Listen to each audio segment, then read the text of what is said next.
Okay, everyone, welcome to Nutritional Holism. So here's the story. I'm sitting in my office interviewing just about any number of patients over the years, especially, well, this is really a Christian patient, and they're trying to figure out if I'm a fraud as a Christian, because they really think I'm into New Age stuff because I'm holistic. You know, you heard that phrase, right? So they're asking all sorts of questions, trying to flesh out whether or not, is this really a believer? Or is this somebody who's into New Age stuff? And the thing that we're very proud of in the things we teach is that there's nothing New Age about it. This is all biblically based. So what is this nutritional holism thing? Well, nutritional holism is actually founded on a term called biblical holism. And you know, I didn't even know biblical holism as a term existed. Matter of fact, nutritional holism doesn't exist either. I made it up. However, there is a phrase, if you could trace back all the way into the Middle Ages, this concept of biblical holism, which is God's, you're going to see some interesting theme, God's comprehensive concern for all areas of life. Wow, God's comprehensive concern for all areas of life. The Latin phrase was coram Deo, which means before the face of God.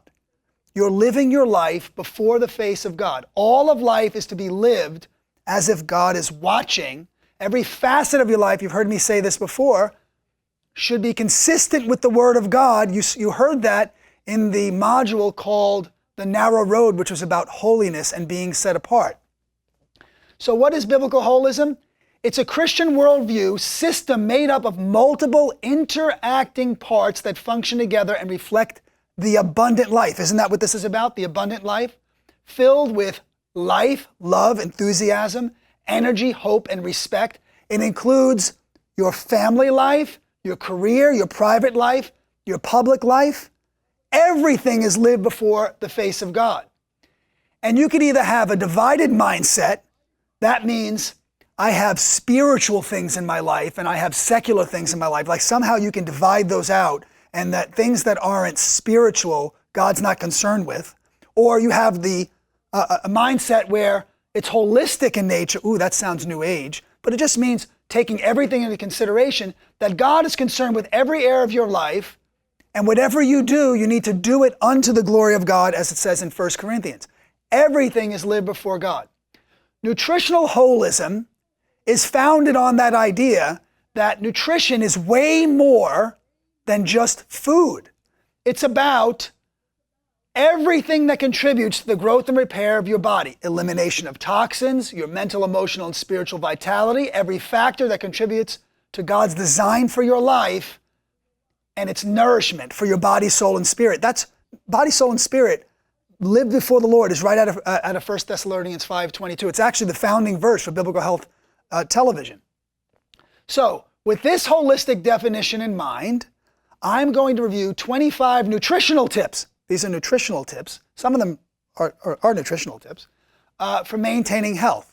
And so you know, this probably isn't it all, but this is to give you a well-rounded understanding and really a reference point because, you know, repetition is the mother of understanding. And so you're going to see things, oh, I've heard that this week, and I've heard that, I've heard that, I've heard that, I've heard that. So putting it all together, this is the well-rounded look, a holistic view of nutrition. Hey, guess what? You must breathe. How about that for good advice? Not everybody, we're done. You must breathe.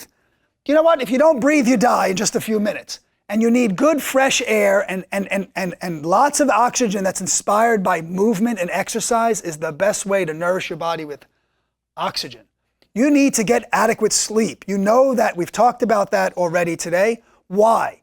If you don't sleep, your body doesn't recover, it doesn't detox properly. Of course, you don't regenerate nerve energy, your batteries go dead. Your batteries go dead, you go dead. That's bad.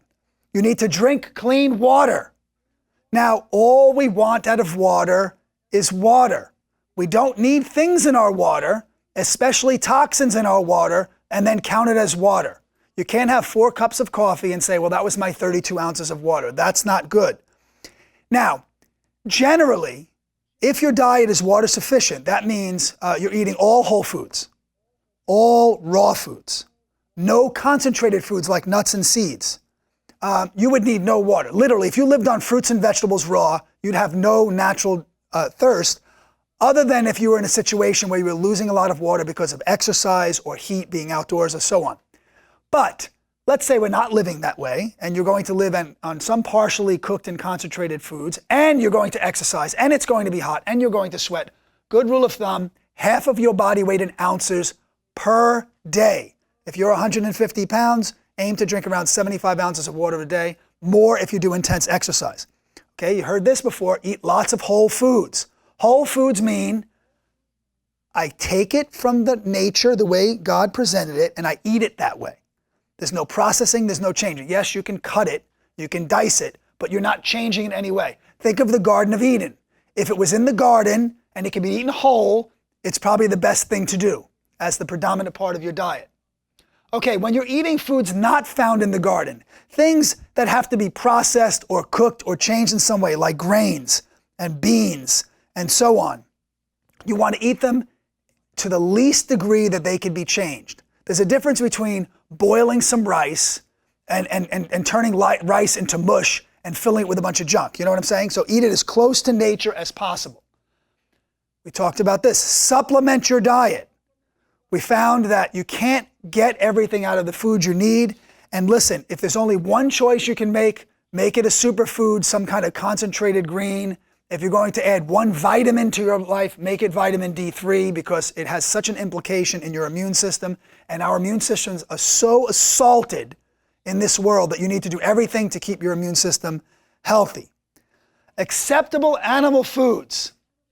Well, I'm not just saying animal foods. I'm saying if you're going to choose animal foods as part of your diet, they should be acceptable according to the Lord. And then you need to eat them in a way that are healthy. I would say is if you're thinking organic, a lot of questions always come up. Oh, do I have to get all my produce organic? Of course, ideally, you want to get as much organic as you can. But I have to tell you something. Things eaten from the animal world, they have to be natural. You know why? Because poisons concentrate in the tissues of animals. Just like they concentrate in your tissue when you have trash coming into your body and you get toxic. Well, if you eat toxic animals, you're not only eating an animal that was raised incorrectly, but you're eating their toxins, concentrated toxins. So if you're going to eat animals, let them be biblically kosher and let them be in a natural state, which we'll call common sense kosher. Kosher means you don't want to eat things that are killing you. Unacceptable animal foods. Steer clear of the things the Bible says to stay away from. Listen, remember how we said earlier in the module, this is not about religion. I don't want to get religious with you. Let's just take it from this standpoint. If God said not to do it, let's just agree that he has our best interest in mind. That he's not at it to lay a heavy hand on us. Right? Didn't Jesus say, my burden is light? He's not trying to make our life difficult. He's trying to make it easy. So if God said to do it, do it. If he said not to do it, don't do it. And the Bible never calls pig and shellfish food. I don't care how redeemed you are. There's nothing wrong with the pig. And a lot of people in the kosher world say, oh, the pig is disgusting. Listen, a horse isn't kosher either. There's nothing wrong with a horse. It's just not meant for food. Or a dog or a little pussycat. Just don't eat them. Adequate exercise. You know, you learned in this series that you can spend more time with God than dumbbells. Adequate exercise means you need to move the body. Hey, listen, this is formal exercise. That means I took this part of my day and I'm going to do this with my body and then I'm going to stop and go on with my day. Why do we even need to do that?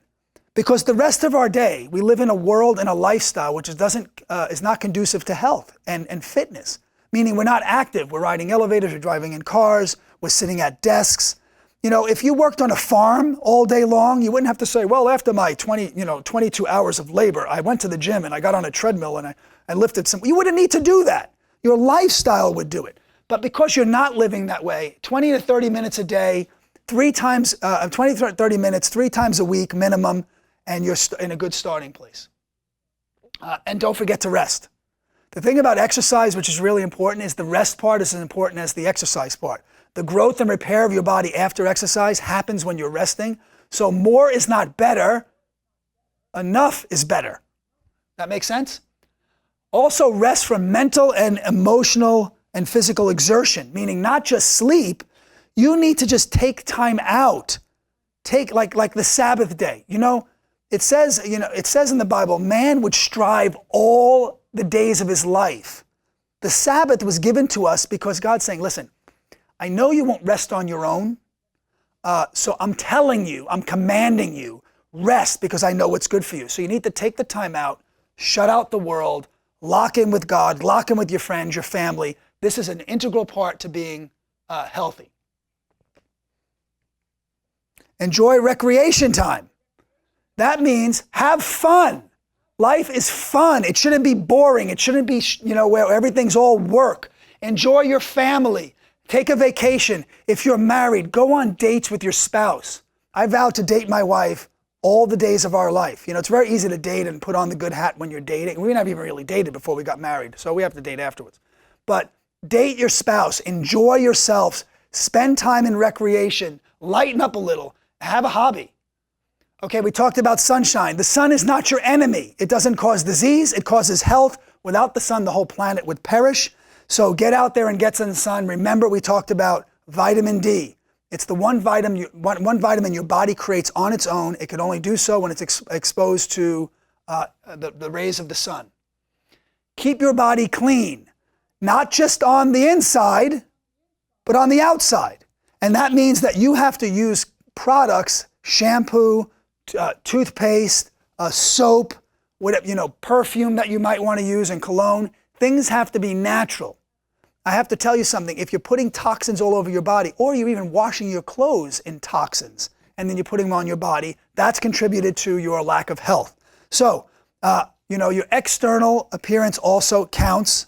Your external health counts. Pleasant environments.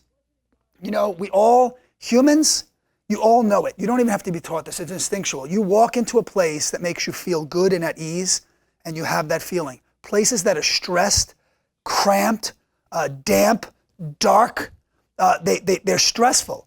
We love outdoor environments, right? When you see a picture, beautiful scenery that makes you feel a certain way, even spacious internal environments with trees and plants and sunlight coming in.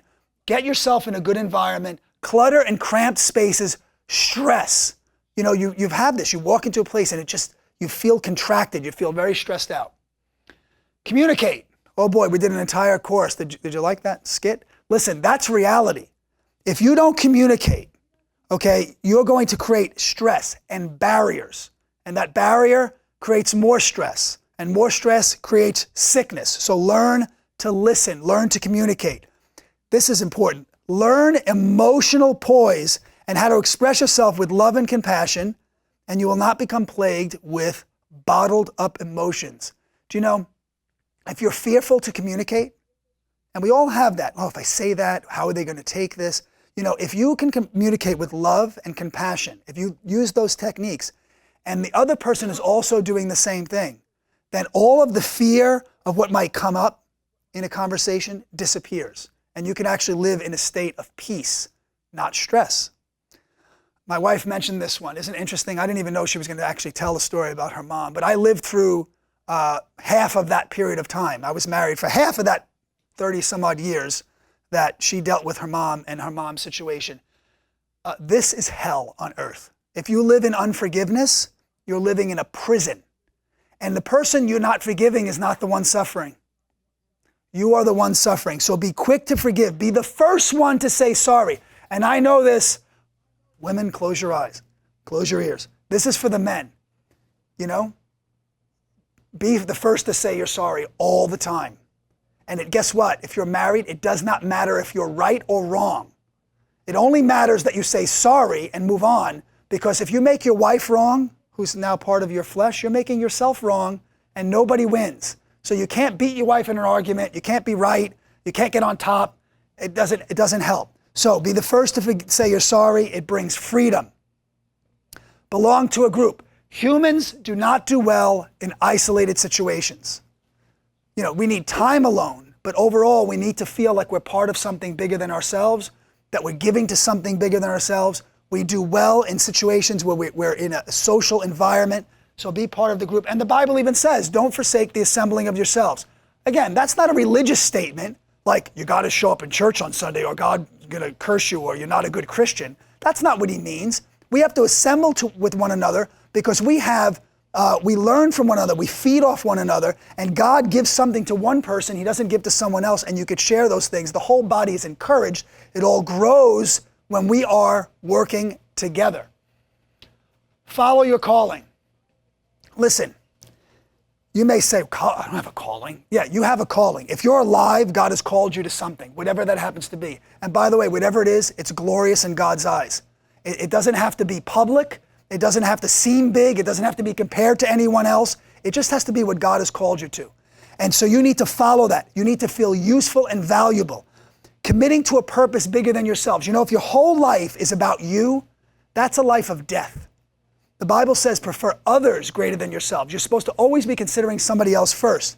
When you lose sight of your purpose, you actually lose motivation and inspiration. You could see this in the public when you look at the lifestyle of the rich and famous. They have seemingly everything that people think they want, but they don't have anything that we really need. Not all of them, but as a general rule. Why? Because you see the people with all the fame, all the fortune, and constant destruction. They have to seek after things to fulfill something that's missing.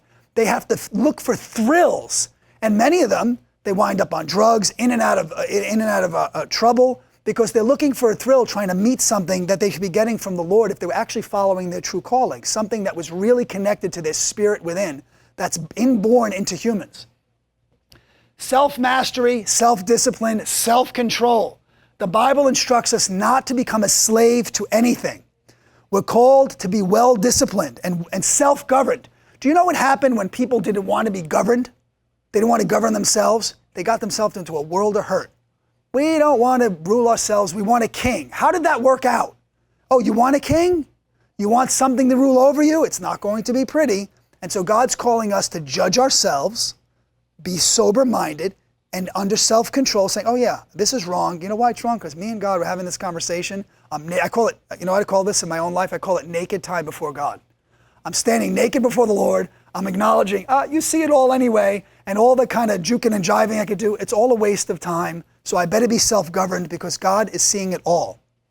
Get married and stay married. There's very few people that are not called to be married. If you're not called, so be it. But married people live longer. Marriage is the most anointed relationship on earth where somebody grows.